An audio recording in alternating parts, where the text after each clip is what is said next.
Salut à tous et bienvenue dans cette nouvelle vidéo. Allez, comme vous avez pu le voir dans le titre, aujourd'hui on va faire un comparatif entre deux feutres à alcool, donc un pas cher et un professionnel.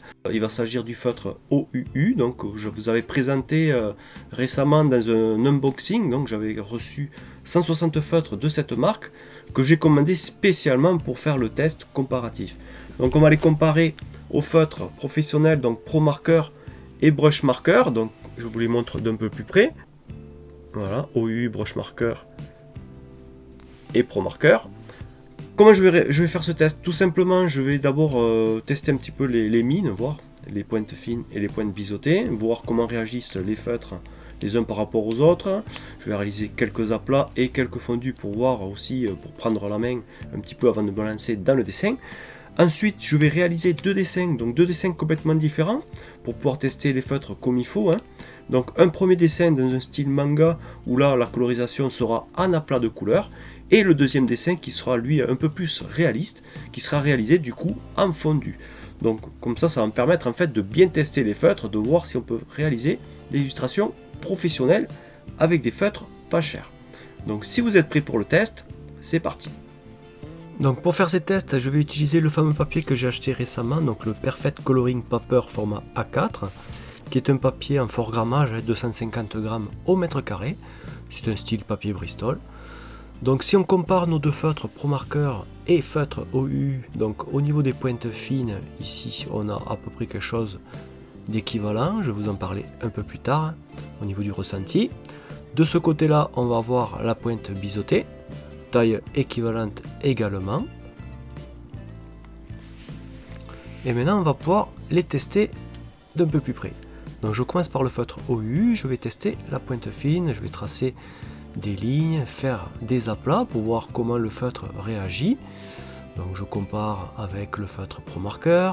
Première constatation, je m'aperçois qu'en fait la pointe fine du feutre Pro Marker est un peu plus souple et permet de faire des déliés un peu plus facilement et des aplats plus facilement également. La pointe du feutre OU est un peu plus dure, donc elle permet de faire des détails un peu plus précis, mais ce sera un peu plus délicat pour faire les aplats, bien que je chipote un peu, on y arrive quand même de toute façon. Donc on peut le voir, les traits sont plus fins du côté de OU, bon pour les détails, mais un peu plus souple sur les Pro Marker, donc bien pour les déliés, mais un peu plus délicat pour les détails. Je teste à la pointe biseautée de part et d'autre.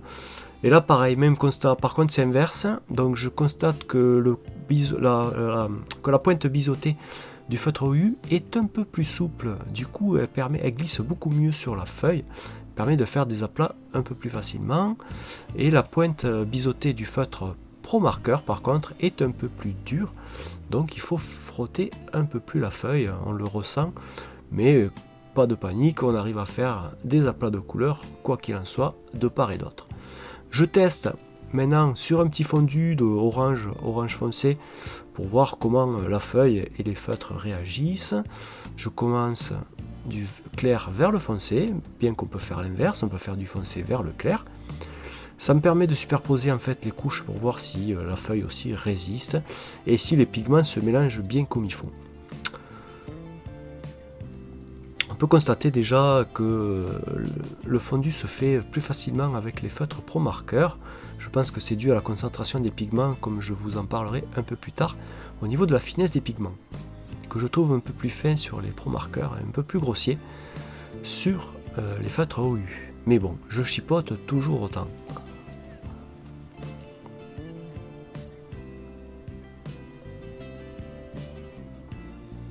Donc là, on peut faire un l'essai inverse. Donc j'ai testé d'autres fondus du foncé vers le clair. Et maintenant, on va pouvoir passer donc du coup au premier test qui est de réaliser le personnage C16 en aplat de couleurs. Allez, c'est parti.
Allez voilà, le premier test est terminé, donc du personnage C16 de la série Dragon Ball Z, donc je pense que vous l'avez tous reconnu. Petit aparté vite fait, pour ceux qui aimeraient refaire ce dessin, ou le dessin que vous allez voir tout à l'heure, là de Metroid, en semi-réaliste, vous inquiétez pas. De toute façon, j'ai enregistré toutes les étapes, que ce soit du croquis jusqu'à la finalisation couleur. Donc je ferai des tutos de C16 et de Metroid, donc vous inquiétez pas. Donc là, ça va être très accéléré, c'est juste pour faire un comparatif. Donc qu'est-ce qu'on peut remarquer par rapport déjà au feutre OU et au feutre Pro Marker? Au niveau des couleurs, déjà, elles sont plus vives avec les feutres OU et un peu plus pastel avec les feutres Pro Marker. Donc ça, c'est ce qu'on peut constater. On le voit au niveau des cheveux, là, la teinte orangée, au niveau du vert, le rouge aussi également. Donc, par contre, quand on regarde de plus près, je vais essayer de faire un focus. Alors, voilà. Les pigments, par contre, ont l'air plus grossiers avec les feutres OU. Donc, ils s'étalent beaucoup moins facilement que les feutres Pro Marker. Donc, on a des aplats un peu moins réguliers. On a comme s'il y avait des petits points blancs un peu partout. On peut le constater un petit peu partout, ici. Voilà, au niveau du visage. Donc, voilà. Donc, je pense que les pigments doivent être un peu plus grossiers. Si je compare avec les feutres Pro Marker, on va avoir quelque chose d'un peu plus fin, de beaucoup plus propre sur la finition. Vous voyez, on a quelque chose quand même de beaucoup plus net. Au niveau des pigments, ils sont beaucoup plus fins. On peut vraiment le remarquer là. Voilà, donc tout se joue sur ça. Donc je l'avais aussi remarqué en parlant de vivacité des couleurs, quand j'ai fait le nuancier. Ça, je vous invite toujours à faire un nuancier quand vous recevez des feutres. Donc quand on regarde la palette des feutres OU ici et des Pro Markers là, ou Proche Markers, c'est pareil de toute façon. Voilà. Et bien on constate que oui, qu'en effet certaines couleurs sont plus vives avec les feutres OU, mais par contre les pigments sont plus grossiers et ils sont plus fins sur les Pro Markers, ce qui est un point positif sur les Pro Markers. De toute façon, on en parlera dans la conclusion de cette vidéo. Je vous donnerai mon avis à moi, ce que j'ai ressenti par rapport à tout ça quand j'ai réalisé ces deux dessins. Donc ce qu'on va faire, nous on va passer au test numéro 2, qui est de réaliser le personnage de Metroid dans un style semi-réaliste, donc tout en fondu. Allez, c'est parti!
Allez, voilà les deux dessins terminés, ici feutre OU et ici feutre Pro Marker.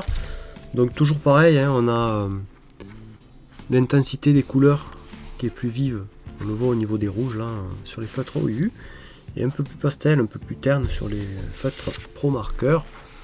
Après, mon avis par rapport au fondu, je dois avouer que quand on fait des fondus, ça se voit beaucoup moins que les pigments sont grossiers ou pas, hein, parce que comme on fait des mélanges, si je vous approche un petit peu, avec, attends, mettez là, voilà, de plus près là, donc là c'est avec les feutres du coup OU, voilà,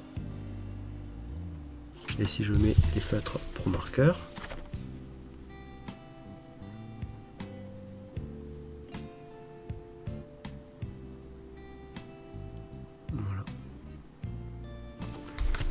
assez mitigé, on a ici quelque chose de plus vif, ici des fondus qui se font un peu mieux quand même avec les feutres Pro Marker, hein, ils sont un peu plus fins. Est-ce que c'est parce que j'ai l'habitude d'utiliser les feutres Pro Marker? Peut-être aussi. Donc très mitigé. Je vais vous donner mon avis, on passe à la conclusion directement. Allez, nous voilà donc à la conclusion de cette vidéo. Donc les 4 dessins que j'ai réalisés, donc 2 pour chaque marque de feutres, hein. De ce côté les feutres OU, de ce côté les feutres Pro Marker.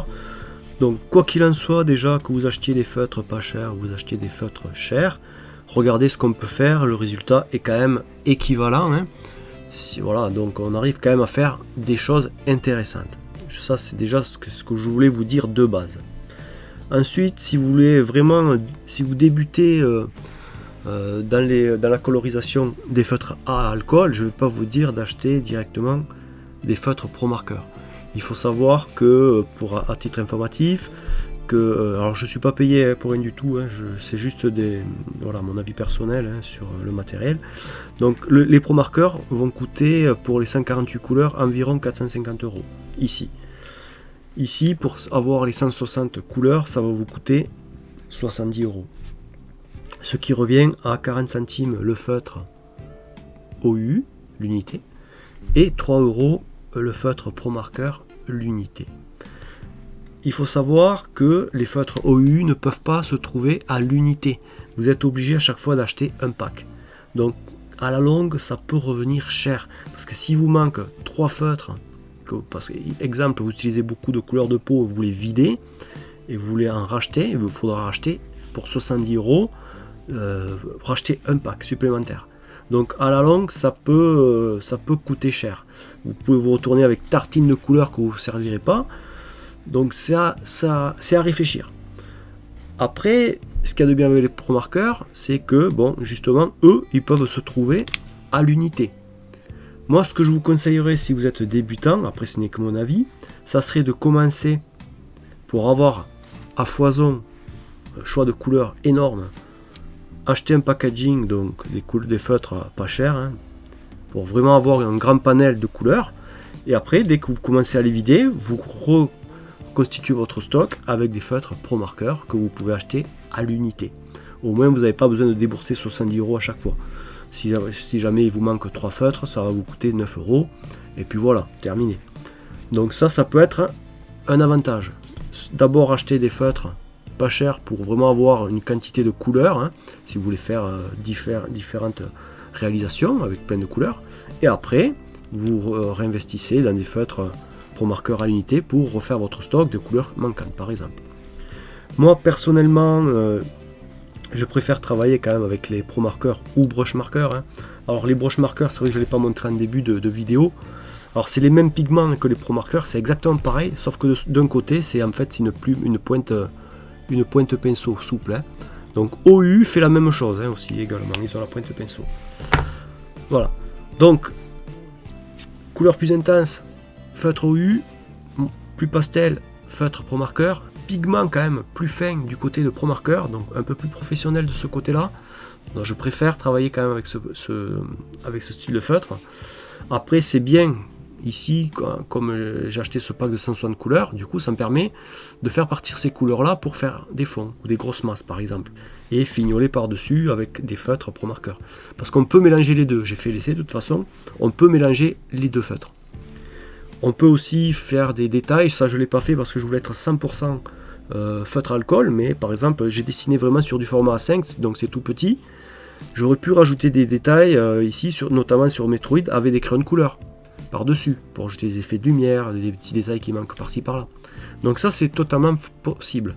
Par contre, un truc que j'ai pas dit, donc j'ai testé ce nouveau papier là, Bristol 250 grammes, et il supporte pas mal de couches, donc je vous conseille aussi un papier à fort grammage. Hein. Donc vous avez vu, hein, notamment en début de vidéo, quand j'ai testé les fondus, les aplats, tout ça, donc j'ai passé plusieurs couches, et il supporte très bien les couches, et il pèle pas ni rien, donc pour y aller, c'est du papier assez solide.